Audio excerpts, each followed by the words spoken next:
my councillor, Vimal Trotsky, who's MBE, who is one of my local councillors in Ashton-under-Lyne, who has proven that, you know, our values are very similar. And I want to get back to that because my upbringing was on a council estate, a very deprived area of Stockport when I was growing up. I was a child that grew up in poverty. I was on free school meals, so that was a key marker for poverty at the time. And I left school at 16 without any qualifications. I didn't get any of my foundation qualifications, and I had a son at 16 as well. So it was pretty mapped out for me that I wasn't going to end up where I am today. The careers advice was not you're going to be deputy leader and maybe one day deputy prime minister of the country. But I think that the challenges that I faced in growing up and the poverty, and many of you will probably relate to that, gives you a resilience that makes you value and understand the levers of state and how that can be incredibly important to you. So whether that was the free school meals that gave me nutrition as I was growing up, or whether that was the free education, the tertiary education, the college course that I was able to go, and I'm fluent in British Sign Language now because I decided to do that as a bit of a pastime because I was a bit bored, but now comes into its own and gave me a love of learning. And whether that was the social housing that I needed at the time, or whether that was the income support. When I was a young mum at 16, I did not have to go to a food bank. And that was the difference that the UK was then. But in 2007, when I went to India with a preconceived idea of what the Indian economy was, how Indian culture was, thinking that it was not as well adjusted as ours, shall we say. That was my bigotry when I went in 2007. I was young, forgive me. But when I went there and I visited India and I saw what India was trying to do, despite the inequalities that exist across India, they were trying to tackle some real deep-root problems. So in the rural areas, there was a problem with young women who were leaving the rural areas, going into the city areas, and the villagers were left behind, nobody to look after the older people. And what did we do about those challenges? Well, at the time, India was teaching those young women to be solar engineers. And not only were they solving the problems around how they can deliver electricity and deliver key valuable state assets in their communities, but you were tackling climate change before we even knew what it was, before it was even a buzzword. And I was absolutely blown over by the way in which India was tackling some of those problems. And I think that grounds me in my passion to ensure that our history, that shared history we have, is much more important than a trade deal. The trade deal is incredibly important, and I want to see that one of my many jobs that I've got at the moment is also for the future of work. So the next Labour government have put forward a green paper, which is all about how we improve working standards. We have a lot of self-employed. We have the new IT and gig economy, which obviously we work together on. And it's about making sure that all areas, all of our regions, I come from the Northwest region, are able to benefit from those skills so that people can get those high-skilled jobs and that we can work together. And I want to see that in that trade deal. I want us to have a trade deal. I think it's very important. But I also think it's important that those international standards on labour are adhered to so that we can all help each other, so that everybody can have a good standard of living. And I think that's one of the disappointing things I would say over the last 10 years for me, is that instead of people being able to thrive in work, people are trying to survive in work. And I think we've got to have an ambition for our economies that talks about making sure that everybody can get those key skills for life. And when I went onto the front bench very early on, I took forward the higher education bill with Joe Johnson, Boris Johnson's younger brother. We worked on that bill together in tertiary education, and I came up with Labour's manifesto on education, which was a national education service.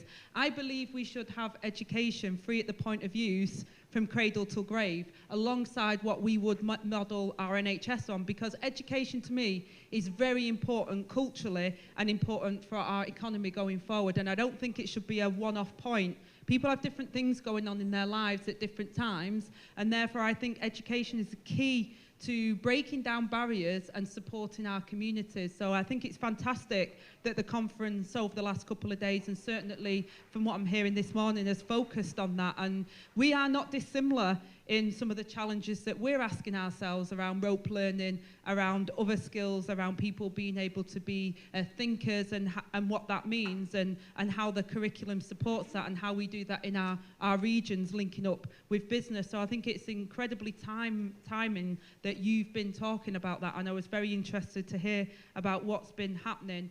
And the trade deal for me, whilst it's important, one of the most important things for me about our relationship, and a relationship that we have with India, is the cultural bonds that we have. I've got a new temple, Baptist Temple, literally is my neighbour, round the corner from me. And it's a fantastic temple. I'm going to pitch Ashton-under-Lyne for you who haven't been there. It's a great place. You should come and visit anytime you want.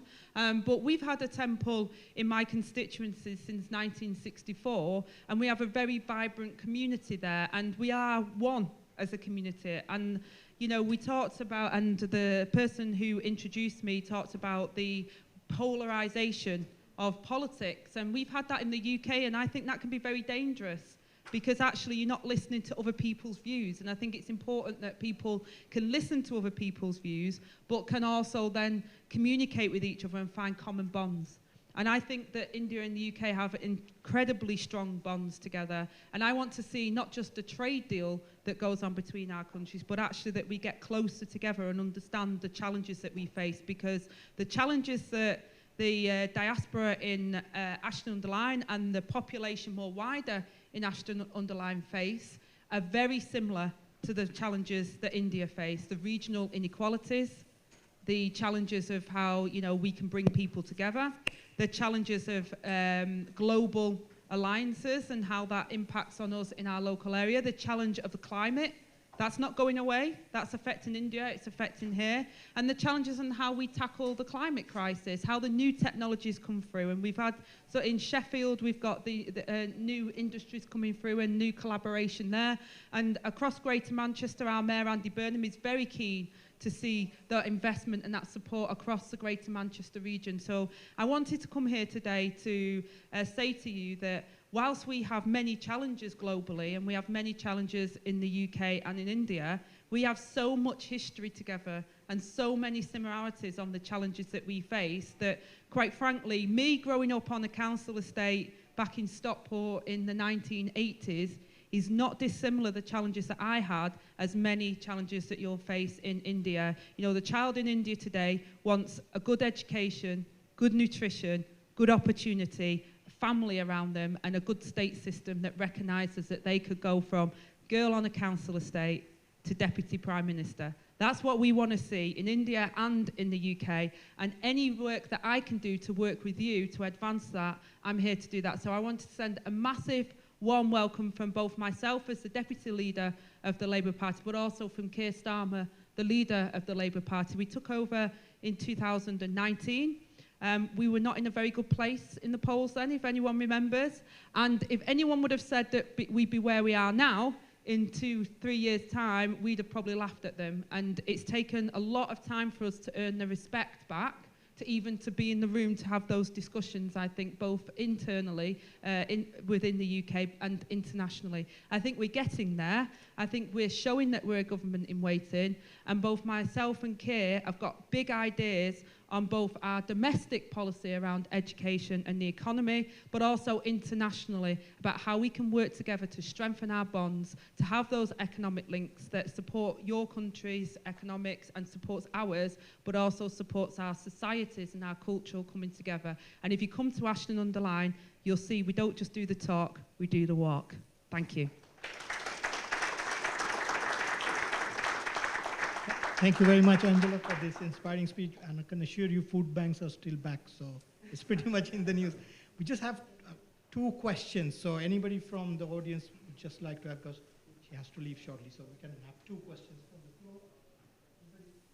I've got one question if nobody wants. Like, what would the Labour government, if you were to come in power, how would you reshape the India-UK story, as you may say?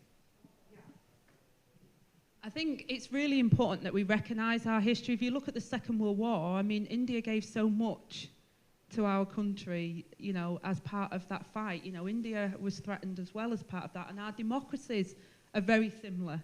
You know, and I've seen that, you know, the democratic process in the UK has been fraught recently, shall we say, since I've been a member of Parliament. We've had the European Union debate and whether we were going to be continue to be part of the European Union. It feels like politics in the UK has been, you're either that camp or you're that camp, and if you're not, then you're castigated for not being part of that. And the popularism that we've seen as well can get in the way of actually the detail of how you bring things together. So me, it's about understanding our shared history, but also finding ways to not only do deals, trade deals, and look at how we can, you know, I mean, our NHS, quite frankly, wouldn't be here if it wasn't for the, you know, the labourers that come to the UK that work in our NHS. And many of our industries are like that, but it's understanding that and then having a very peer-to-peer relationship.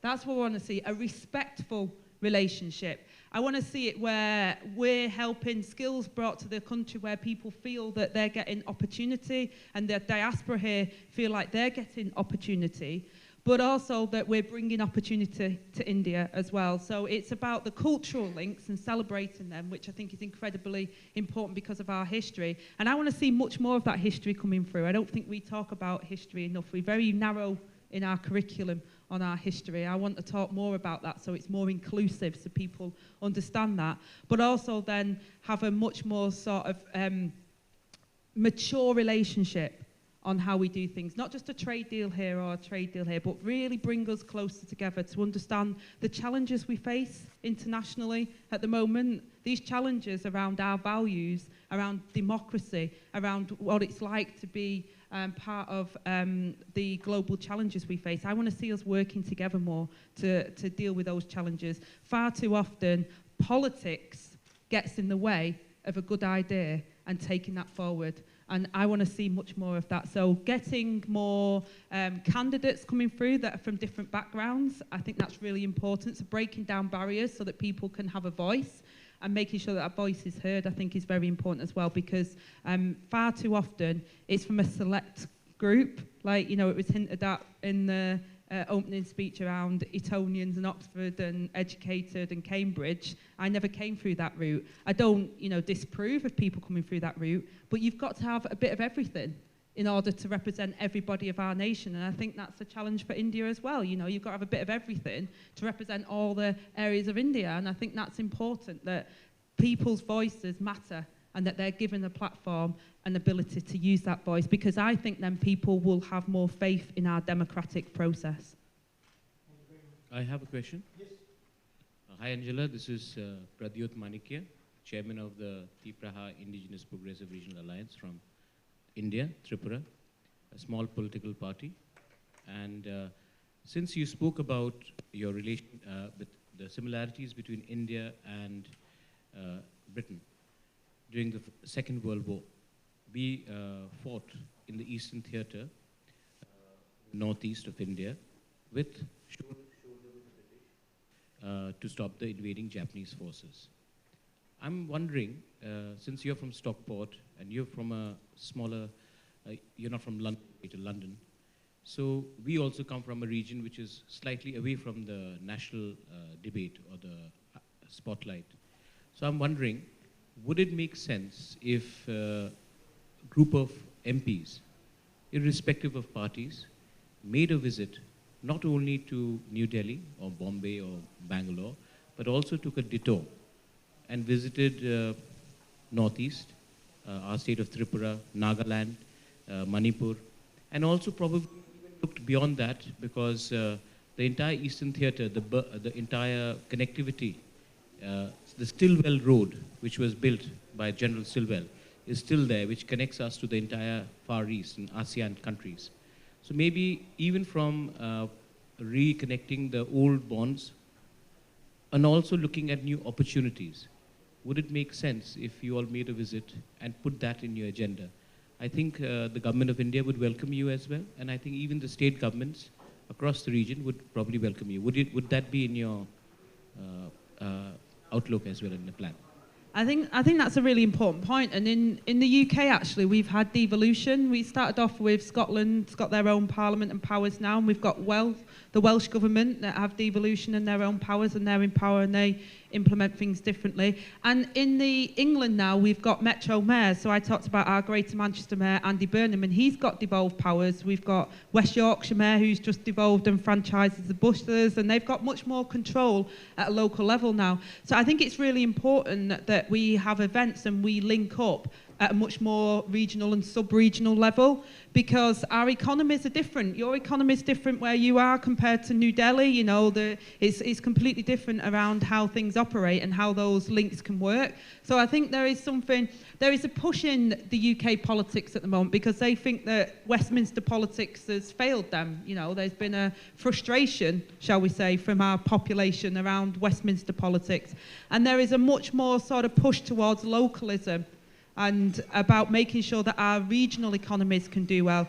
So I actually think there's something very positive about in what you're saying, and I'll take that as an invite and we'll definitely be in touch. But there is something very positive about reaching out beyond the national politics or even political parties and going right down to the local level, speaking to our metro mayors, speaking to our politicians, whether that's in the Scottish Parliament, whether that's in the Welsh Parliament, because they have their own governments there as well, or whether that's within our regional structures as well. And you'll find that there is a diversity and powers and levers that can bring those relationships more closer together without the bureaucracy that you may find when you're trying to do it from a central spot downwards. And I think there is a definite push in the UK towards that. Our electorate want more control and power at source where they're at, because what's happening in Sheffield is completely different to what's happening in London. Their way of life is completely different, and one size does not fit all, and the UK have recognised that,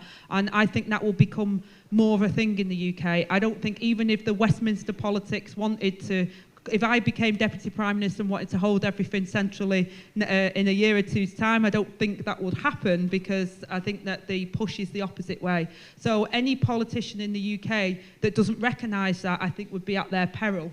I think the fashion, the mode of transport, the direction in which we're going at the moment is towards more regional devolution. So I think those links that we could make are actually very crucial to make them at local levels as well and to reach out. Sometimes it's a lot harder to get that at central level, but actually it can be incredibly fruitful to do it at local levels, because local industries within that area and industries within India in pockets where things, you may have a particular manufacturing in a particular area that actually would link very much with one of our areas in the UK. So I think it's a very, very good idea and very prudent move to do that as well. Thank you very much. Yeah, ladies and gentlemen, a big round of applause. Thank you.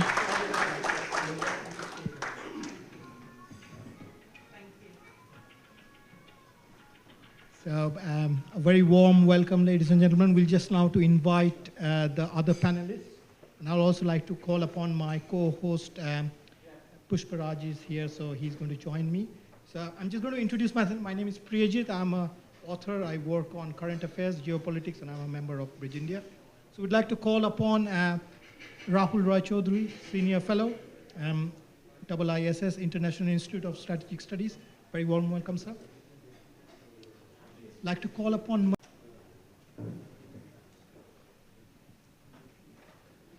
and last but not least, Mr. Gurdeep Sappal, please.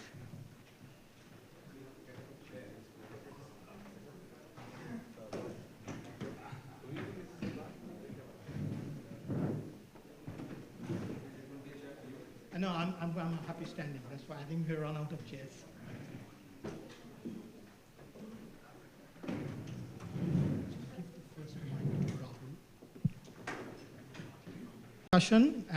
As you are aware, we are doing the policy forum, India, UK, obviously, and the recent visit by Prime Minister Johnson to India and the upcoming, free trade agreement. So I'd like to start with Rahul Roy Chaudhary. So if you want to give your observations, and I've got one small question beforehand, I do apologize, is you're a defense expert. So how does it play out in the Indo-Pacific maritime security paradigm? If you could emphasize on that, the Indo-UK treaty. Thank Sure. you. Do you want me to start with that? Or No. okay, thank you. Well, thank you very much. It's a privilege being here. I'm going to sort of say a few words about the defense and security aspect of the India-UK relationship. And I think they're going to sound very harsh to you after our previous speaker. But nonetheless, let me sort of put it out there for you to think about and hopefully respond and provide challenge. On the day British Prime Minister Boris Johnson flew to Ahmedabad last month, the Financial Times published my op-ed, which was titled, "Rhetoric is far ahead of reality when it comes to UK-India ties," in which I said, basically, that the visit was a rare opportunity for a bilateral reset on trade and defense. Essentially, my argument is that ties between the UK and India have rhetorically been described as between the world's largest and one of the oldest democracies in the world. Countries that have strong historical ties, share the same values, are together a global force for good, and even, I would argue, demonstrate a living bridge between India and overseas Indians in the UK, and we heard some of this a few minutes ago. But my view is that to better understand the nature of the ties between these two major powers in the world, the fifth and sixth largest economies in the world, and the third and fourth largest military spenders in the world, and I'll leave you to guess which is which, we need to, as my boss at the IISS often says, to analyze these ties with a cool head and a warm heart. And with a cool head, I think we need to see this primarily in terms of a ruthlessly pragmatic and transactional relationship. Only then can we really seek to improve ties between these two great countries. And let me openly declare where I am coming from in this respect. I am an Indian national settled in the UK for the last nearly 20 years. And my interest and passion is for these countries to come together. But on the defense and security sphere particularly, I've seen over the last many years a large degree of mistrust between the two countries. And we often don't talk about it, but I think it's important that we do in a forum like this. Having said that, the opportunities that exist today between India and the UK, I personally have not seen in the last 20 years. And the opportunities are for both countries. That the timing is coincidental in many ways, but the timing is opportune for a reset in both the defense and trade relations. From the UK's perspective, clearly it is post-Brexit. It is the UK's tilt towards the Indo-Pacific, the integrated review that came out in March 2021, which talked about sort of a strong relationship with India, the May 2021 10-year comprehensive strategic partnership between India and the UK, the first time that two countries had agreed on a 10-year roadmap to implement ties. And of course, we've seen the visit by Boris Johnson to India recently, which is the first visit as Prime Minister he's taken after the United States to a country of the Indo-Pacific. And of course, the UK's aircraft carrier was in the Indian Ocean a few months ago. On the Indian side also, I think there is, I strongly believe, there is a sort of eagerness to engage with the UK. And this eagerness comes from the Indian government waiting, I think, for 4+ years for the UK to resolve its own domestic political issues over Brexit.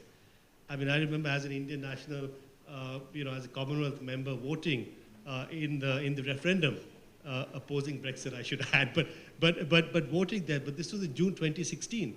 It was only in January 2020 that the Prime Minister declared that Brexit is taking place, etc.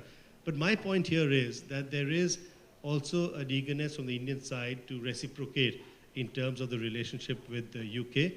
And we have a new factor that is in the mix for India and the UK, and that is China, and concern over China's aggressiveness and assertiveness towards India from the Indian side, and from the UK side, a change, a sea change in the way that the UK sees China. From the time I remember when British Prime Minister Theresa May went to Shanghai, talked about a golden age of India, of UK-China relations, that has changed now. The UK view is very different. For the first time, the chief of MI6, the Secret Intelligence Service in the UK, spoke publicly at the IISS a couple of months ago and said that the main challenge for the UK is China. That is what his focus is on. So what I'm saying is that we do have now a new factor in the India-UK relationship on defense and security issues to seek a sort of convergence on perspectives between India and the UK on an assertive China in the Indo-Pacific that we have not seen the opportunity before. But before I end, I just want to make sort of 3 or 4 brief points. The first is that I think it's very important to acknowledge that there is a total divergence of perspectives between India and the UK over Russia's aggression against Ukraine. For various reasons, which we are aware of, India's position has been to take a neutral stand, to seek to be balanced between the West and Russia in this respect. The UK's position is diametrically opposite. And I think it's important to acknowledge this because very often, again, we try to brush this under the carpet. But there is, I believe, a certain degree of mistrust that has arisen in the UK in relation to India over India's position over the Ukraine war. I'm well aware of why India abstained in the UN votes in relation to Ukraine. In fact, I've written publicly that what was a surprise to me was not that India abstained, but that the West expected India to condemn Russia. And I think that was a exaggerated expectation. But I think Ukraine war is a problem for India-UK relations. Having said that, the UK's view has been really that despite the differences, the divergences in perspective, the UK will continue to seek to engage with India. And that is what Boris Johnson's principal message was by traveling to India in April, engagement. This brings me to my second point, and that is the nature of the defense relationship between the two countries. There are 2 key aspects to this. One is the legacy issue and problems over UK logistics support to Indian weapons in India of UK manufacture. This has been a huge problem between the two sides. Not much has been written about it in the public domain, but it's been a huge problem. An Indian negotiator told me that that discussions between India and the UK on defense was like the making of a jalebi. It keeps on going round and round and round. And I think the first important point to note is that in the joint statement with Boris Johnson and Prime Minister Modi, there was a clear articulation for the first time to quickly resolve the legacy issues. And those legacy issues are very important. The related point is new defense technology. Let's be very clear about this. Notwithstanding what the UK Foreign Secretary has said, that she wants to engage with India to influence India's position in relation to Russia, to wean India away from Russian arms, that is not going to happen. The reason it's not going to happen is that out of the 4 categories of India's dependence on Russia, there's only 1 category where the UK can make a difference. In terms of spare parts, modernization and refurbishment of weapon systems, and provision of sophisticated technology denied to it by the West, there is no alternative to Russian weapon systems. It's only new weapon systems that the UK can make a difference. And we've seen that. The UK is keen to do that.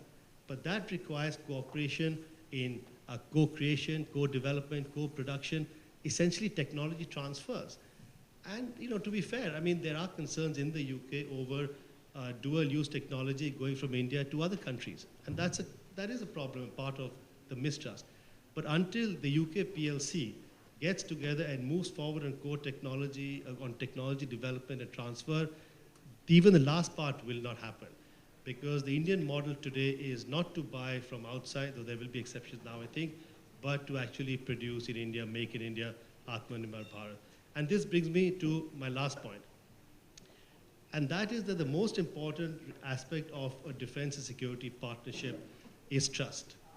And you know, trust, as the chief of the Indian Naval Staff told me once in a webinar we were doing, he said, you know, you can have a surge in military forces.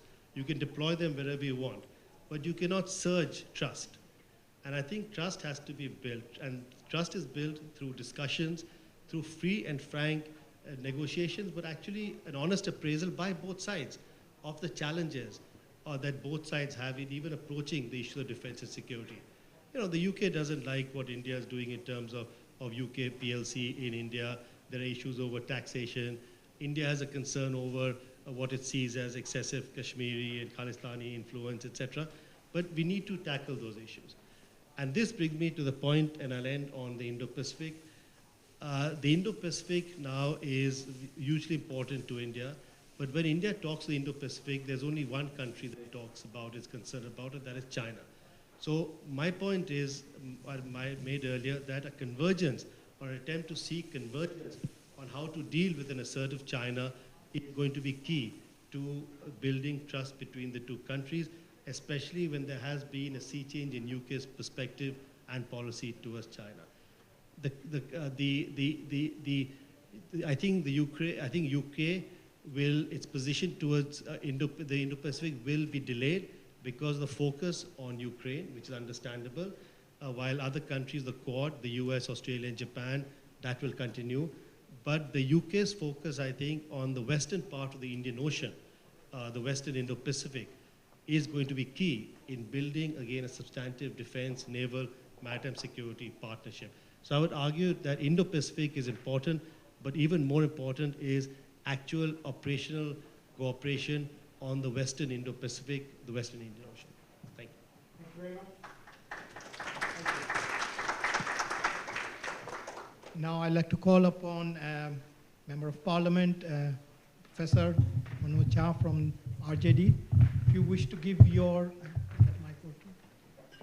thoughts, and just one quick pointer maybe, what is the challenges between the mother of democracy and the largest democracy? You as a politician, sir. Thank you. That's not a very simple question which you asked. But then, apart from being member of parliament, I teach in a university, so I know how to deflect the question. You know, I was listening to you very carefully with intent, and I can say that most important thing is whether it is the greatest or the oldest or the largest. I mean, these are the three epithets being used by three different countries, US, UK, and India. It's a kind of, what we need is civilizational dialogue. UK and India talking to each other is not simply two prime ministers talking to each other, or the two heads of the government talking to each other, or two forums talking to each other. More than anything else is the civilizational ethos which define us in India and which define Britishers, UK, and the Indians in UK. I think there, if we look at it very carefully, some of the areas of concern you have pointed out, rightly so, when the geopolitical situation is fast changing and there are disruptions, more often than not, unwilling disruptions, unintended at times, it's important to hold on to what I began with, a civilizational dialogue. When people-to-people dialogue is much more robust, much more important, much more meaningful, even unwilling governments are willing to talk. This is what I have learned. I think there I would say that we have lots in common.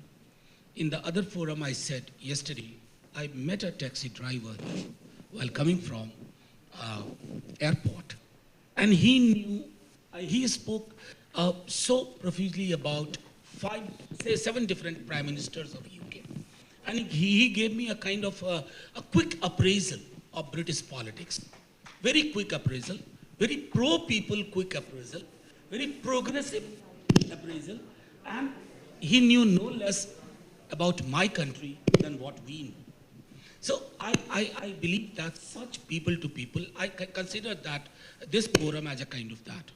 That if that is strengthened, even the gray areas, even the areas where anomalies are very, very apparent.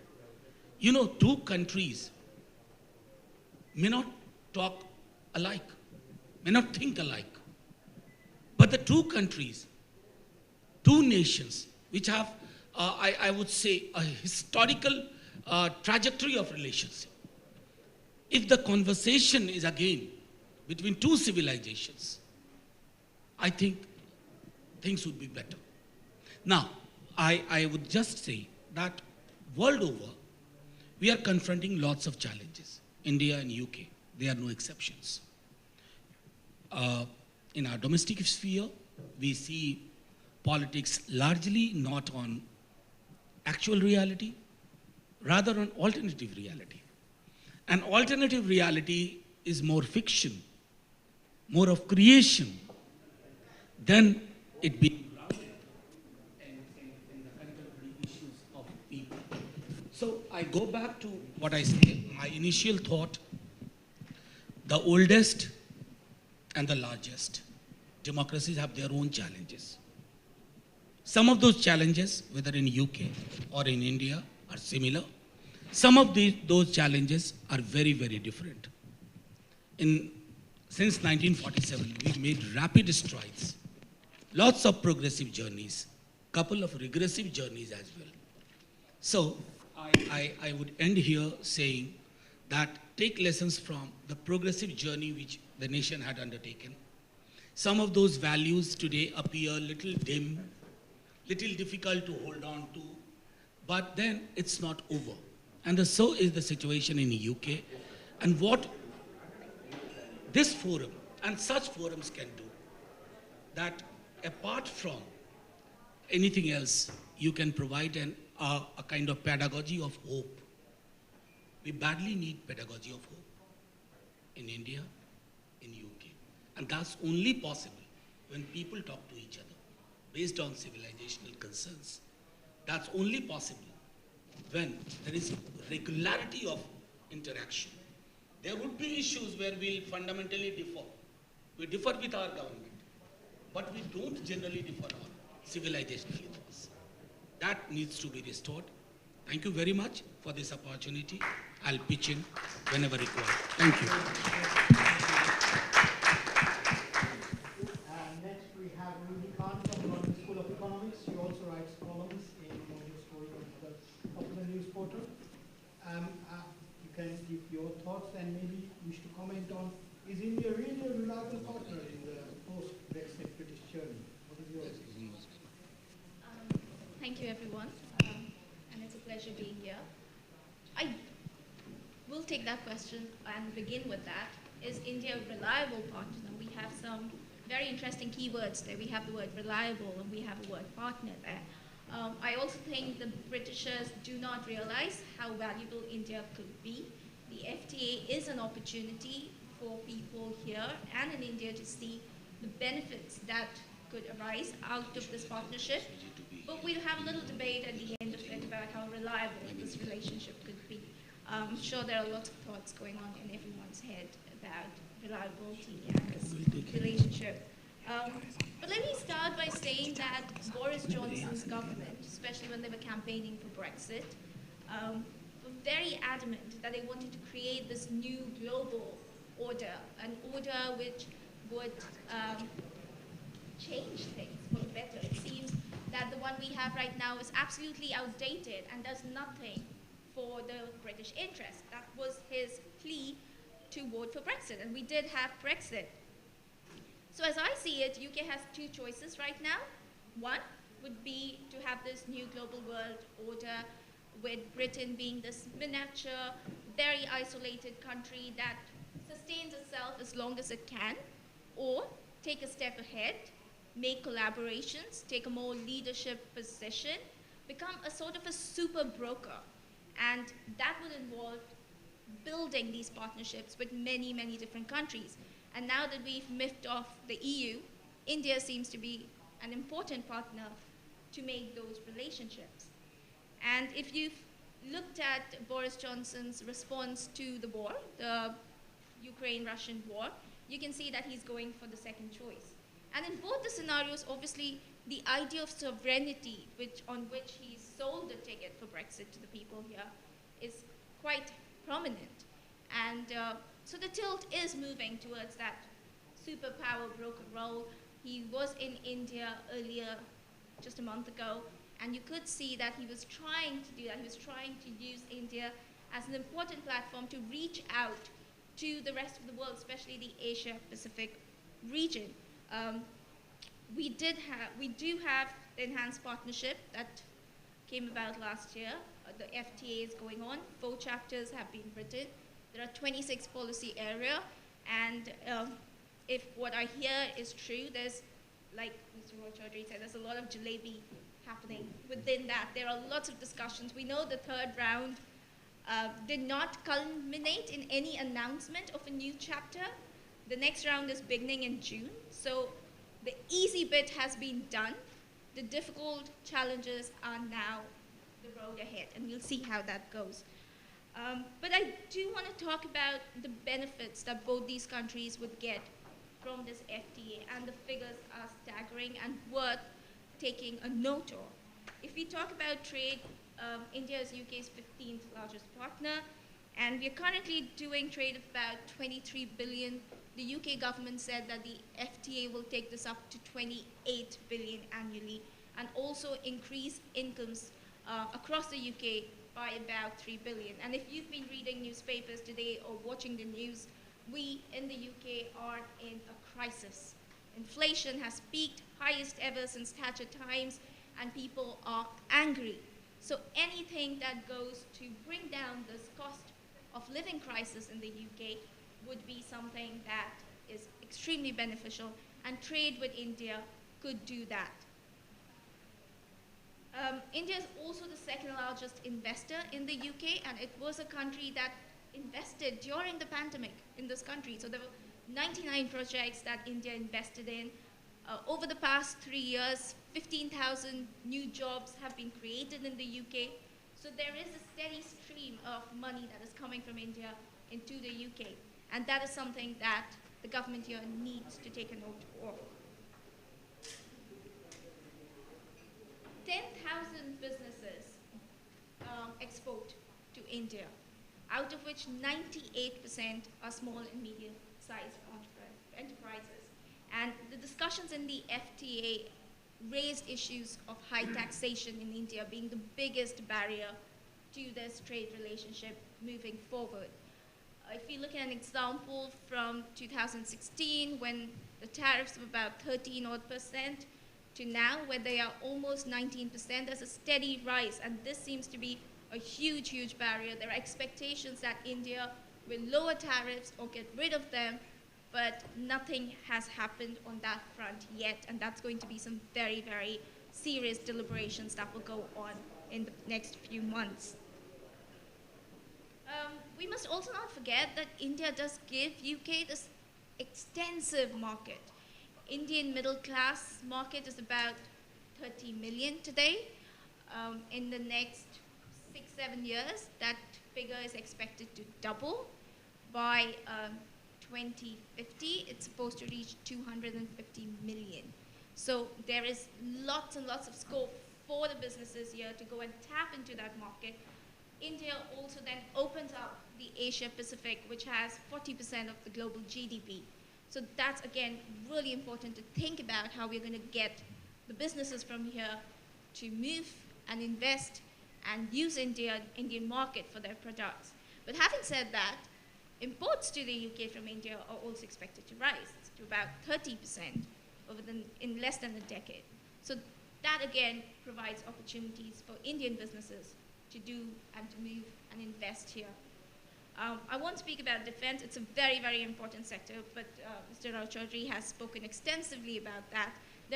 That is also a huge priority in the FTA, but it's not going to be easy, especially because France is far more lucrative and far more welcoming in doing sort of joint innovation and joint exercises with India than the UK has been. And obviously there's that element of distrust that you very eloquently mentioned earlier as well. But healthcare is, again, a very, very important sector, a sector that requires funding, a sector that requires uniform registration and uniform laws. We saw that during the pandemic, especially, where Indians could not travel to the UK because the system on which the vaccines were noted in India was just not valid yet. That created a huge chaos and also diplomatic problems.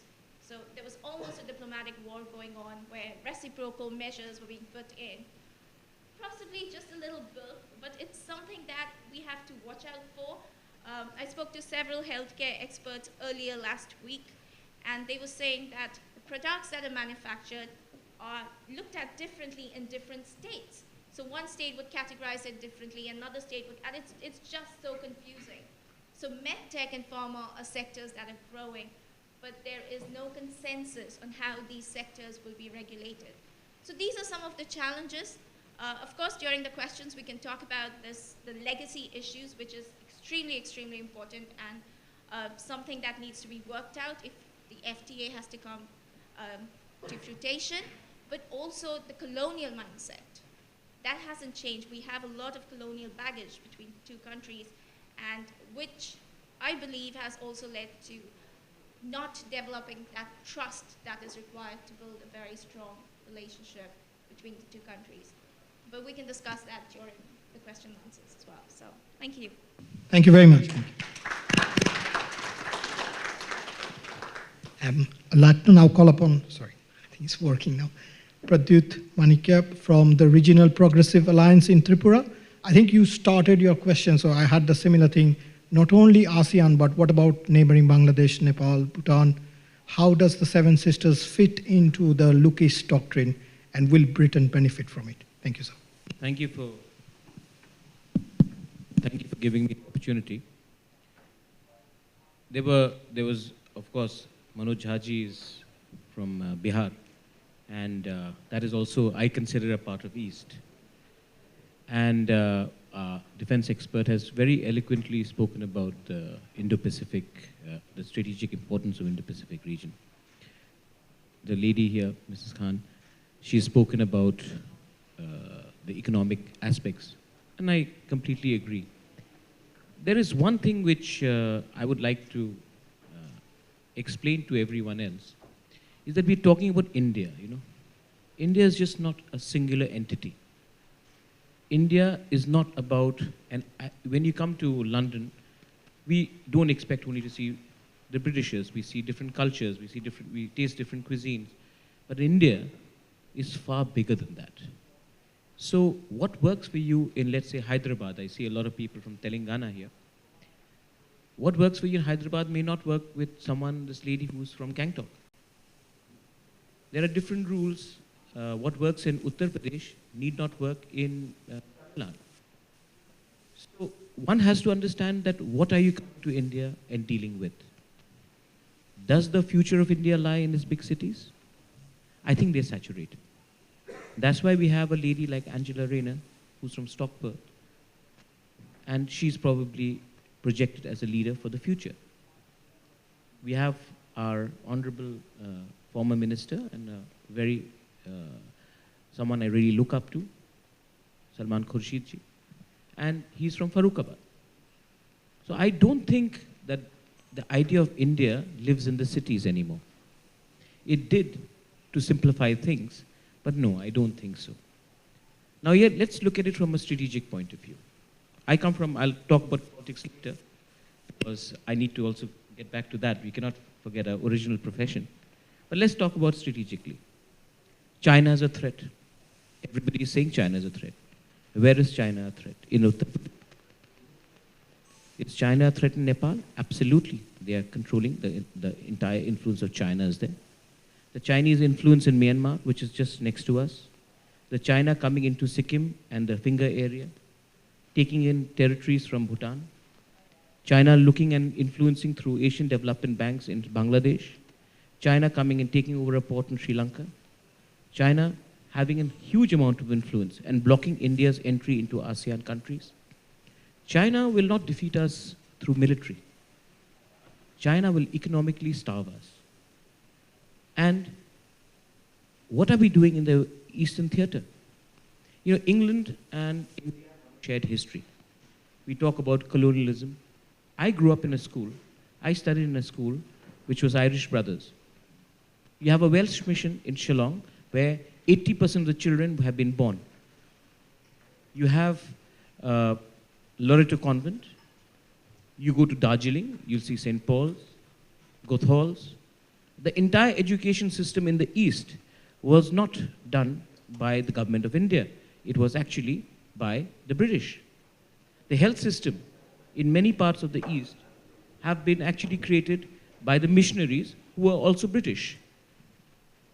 So to say that just because somebody in Madhya Pradesh is uncomfortable with the idea of British colonialism does not mean that it actually affects us in the Northeast. The Northeast thinks differently.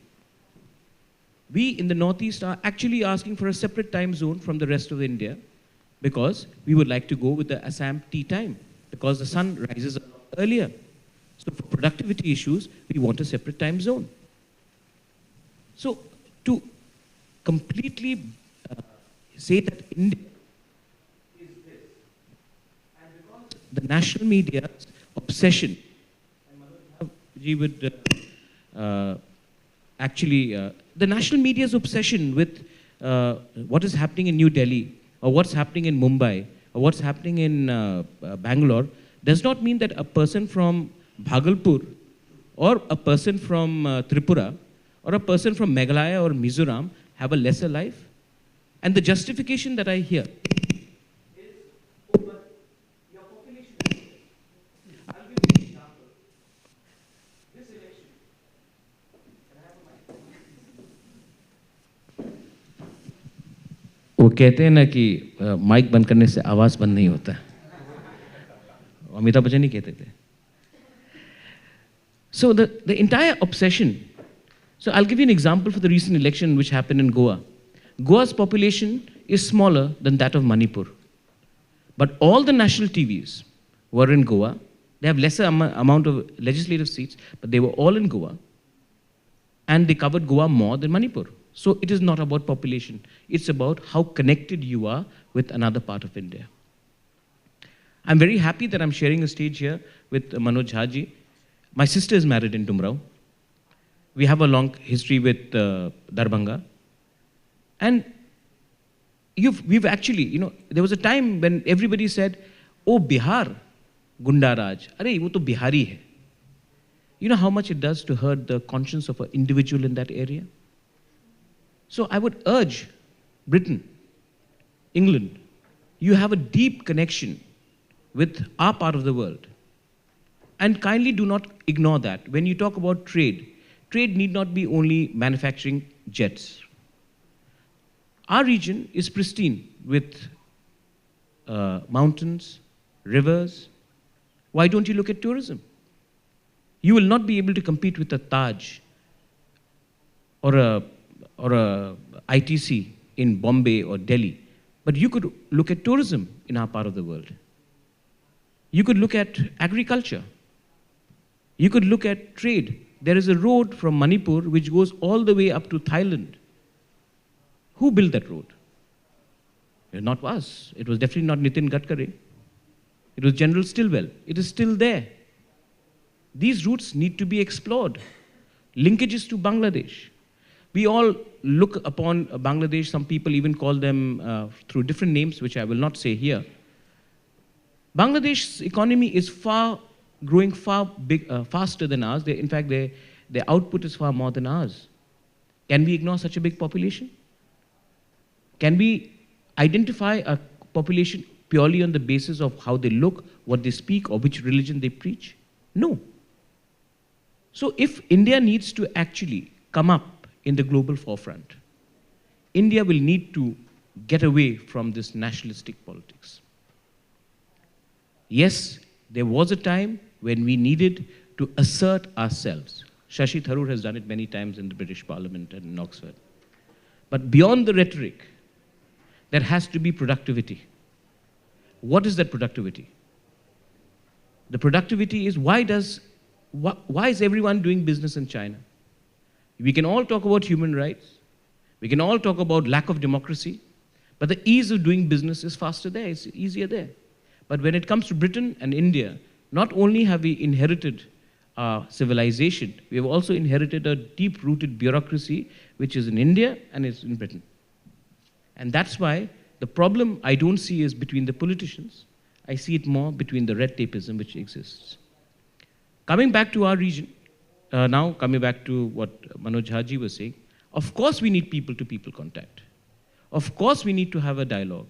We have inherited a constitution which is completely, more or less, from the British.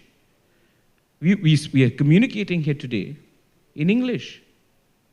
The language which in people in my state, my tribe, we belong to a small tribe, Tiprasa people, very small tribe. But let me proudly say that we lost 1,100 soldiers fighting shoulder to shoulder in Myanmar in the Second World War. And we fought along with the British against the Japanese. We did it because we believed in the idea of protecting our people and our land. The Battle of Kohima, the Battle of Imphal, these have happened and our people have seen and never did once. We are not ungrateful people, we remember that. So I urge all of you all to even explore that part of India, where you will not be bowed down by hostilities of the past.